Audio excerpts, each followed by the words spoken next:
William, 4 promotions in 4 consecutive seasons. You must be delighted for the team. Really delighted, amazing feeling. Everyone's over the moon with it.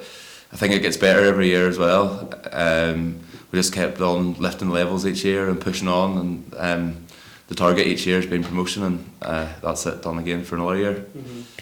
I mean, you looked as though you really came into your stride in the first half, scoring 2 goals by Holly Robinson and Holly Johnston. But in the second half, it looks as though you struggled. Where do you think that came about? Where do you think they were stronger than us? Personally, I actually thought we played better in the second half than we did in the first. I thought we weren't clinical enough in the first half. Having said that, we scored 2 goals at half time. We talked about being 2 goals up and not playing well, and how we would change that in the second half. Disappointed in the second half that we didn't go on to score more goals, but I thought our play was much better. I thought we got the ball moving about better, and probably spent most of the half and camped out in their half in the second half as well. But again, just not clinical in the second half, and something to work on for the games coming up.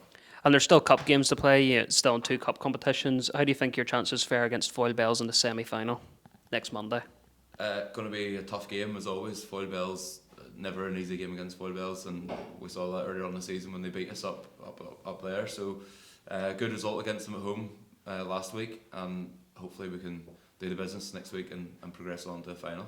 Obviously, this being the last home game of the league, you still have 2 games left, both away to Killen Rangers and Ballymena. How focused are you still in the league now that you've been promoted? I think our focus is winning the league. That's 100% what our focus is.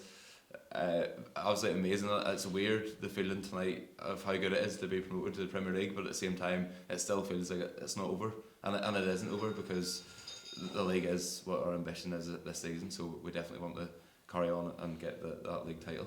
Obviously it'll be a massive step up to the Premiership for the club. Do you have any players in mind for next season already? Over the last couple of years as we've moved up, we've always been looking above for players, and certainly coming to the Championship we had our eye on quite a few players, and again just going forward from here we already have a list of players that we're interested in, but that aside, structure wise there's a lot of work to be done. We need to change and develop a lot going into the Premier League. It's not as simple as what the steps have been each year moving up between the NIFL leagues, so I think there's going to be a lot of work done over the next few months in terms of how we structure the club and the setup, and then also bringing in the players that we need for to take us to that next level. Thank you.